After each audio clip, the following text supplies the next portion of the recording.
উত্তরপ্রদেশের rail airport AIIMS হয়েছে, বাংলার কিছু হতে দিচ্ছে না। বিকাশ শুধু ভাইপোতেই আটকে আছে।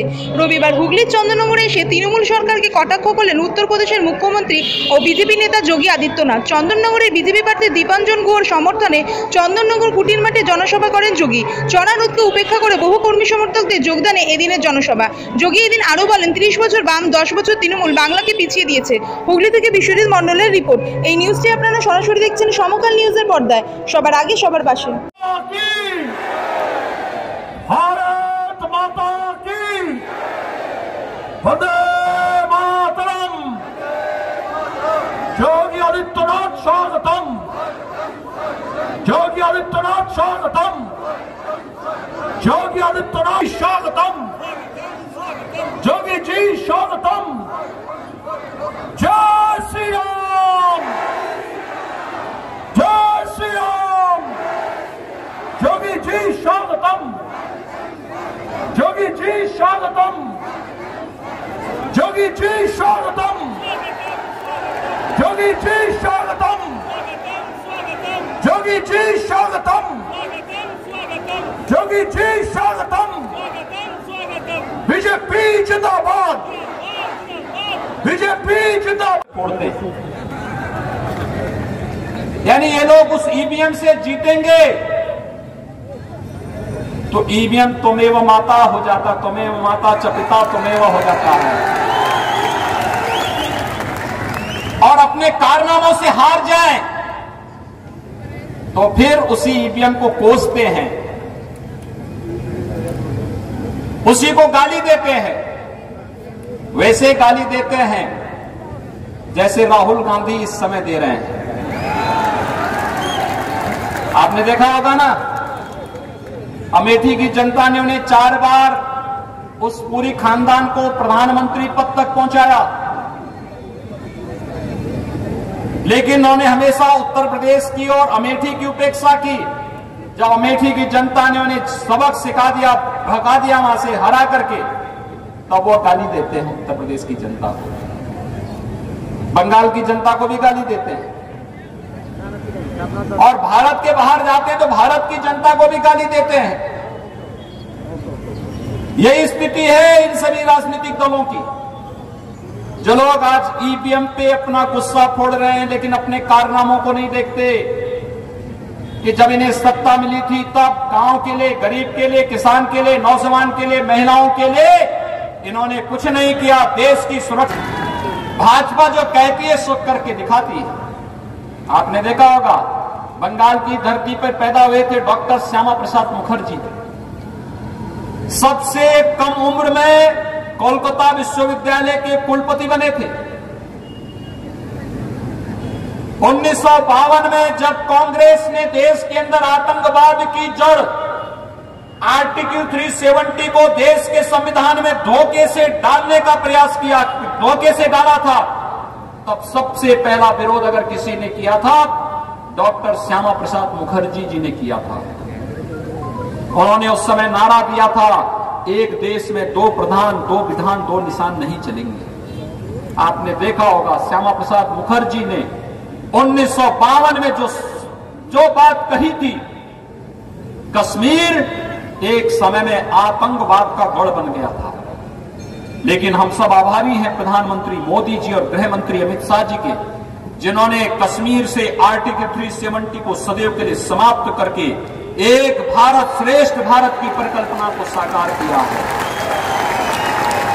आज कांग्रेस ने आपको एक अधिकार से वंचित किया था कि अगर चंदन नगर और कोलकाता का कोई नौजवान अगर अपने लिए संपत्ति खरीदने के लिए, मकान खरीदने के लिए जम्मू कश्मीर में सर्विस कर रहा है और वहां मकान और आवास बनाना चाहता था, इससे पहले नहीं बना सकता था। आज प्रधानमंत्री मोदी जी ने आपको अधिकार दे दिया है कि आप जाकर के जम्मू कश्मीर के अंदर भी, बंगाल का नौजवान भी जाकर के जमीन और मकान बना सकता है, खरीद के रह सकता है। दुनिया की कोई ताकत आपको रोक नहीं सकती। आज जम्मू कश्मीर में आतंकवाद और अराजकता नहीं, आज विकास तेजी के साथ वहां दौड़ रहा है। लोकतंत्र वहां पर एक बार फिर से नए विश्वास के साथ आगे बढ़ता हुआ दिखाई दे रहा है। और भाइयों बहनों, मैं लोकसभा चुनाव में भी आया था बंगाल के अंदर, और तब बंगाल के अंदर एक न बनेंगे, दिक्कतें हो जाएंगे। ये सेहत के लिए अच्छा नहीं होगा। भाजपा आएगी, सेवंत पे कमीशन देगी। वामपंथियों ने, कांग्रेसियों ने और टीएमसी ने तो आपको सेवंत पे कमीशन भी नहीं दिया है। उत्तर प्रदेश में हम अपने हर सरकारी कर्मचारी को सेवंत पे कमीशन दे रहे हैं, बंगाल के अंदर नहीं मिल रहा है। इसलिए अच्छा होगा कि ये जो कुछ स्थानों पर भेदभाव की शिकायतें आ रही हैं, भाजपा के कार्यकर्ताओं के उत्पीड़न की शिकायतें आ रही हैं और कार्यक्रमों में व्यवधान पैदा करने की शिकायतें आ रही हैं, ये अच्छी स्थिति नहीं है। और इन स्थितियों में आज के दिन पर ईमानदारी पूर्वक चुनाव कराने में योगदान देना पुलिस और प्रशासन का दायित्व बनता, और अपने इस दायित्व का निर्वहन ईमानदारी के साथ करिए। अन्यथा लोकतंत्र की मालिक जनता होती है, जनता अपना फैसला सुना चुकी है 2 चरणों के चुनाव के माध्यम से। भारतीय जनता पार्टी को बंगाल उससे ऊपर नहीं सोचे, उससे आगे नहीं जाना चाहते हैं। उनकी सहानुभूति यहां के नौजवानों के साथ नहीं है, किसानों के साथ नहीं है। 10 वर्ष में एक भी उद्योग बंगाल के अंदर नहीं लगा है। भाइयों बहनों, उत्तर प्रदेश में हम लोगों ने 4 वर्ष में 4 लाख नौजवानों को सरकारी नौकरी दी। 1.5 करोड़ नौजवानों को जो निजी निवेश उत्तर प्रदेश के अंदर करवाया गया उसमें नौकरी दी, और लाखों नौजवानों को अन्य रोजगार उपलब्ध करवाने का कार्य किया गया। यह काम बंगाल के अंदर भी हो सकता था। बंगाल के नौजवानों में बुद्धिमत्ता है। बंगाल भारत की बौद्धिक संपदा का केंद्र बिंदु रहा है। भारत को राष्ट्रगान और राष्ट्रगीत देने वाला बंगाल, क्रांतिकारियों की एक फौज देने वाला बंगाल, यहां की पवित्र जगदात्री पूजा का अनुष्ठान विश्वविख्यात रहा है। यह धरती तो क्रांतिकारियों की धरती है।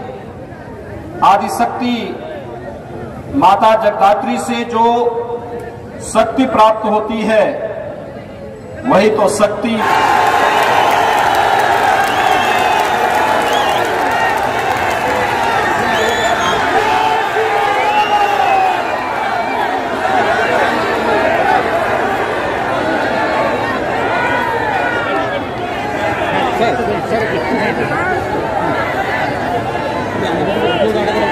আমার বাংলা ভাই বোনেরা, আপনারা কেমন আছেন?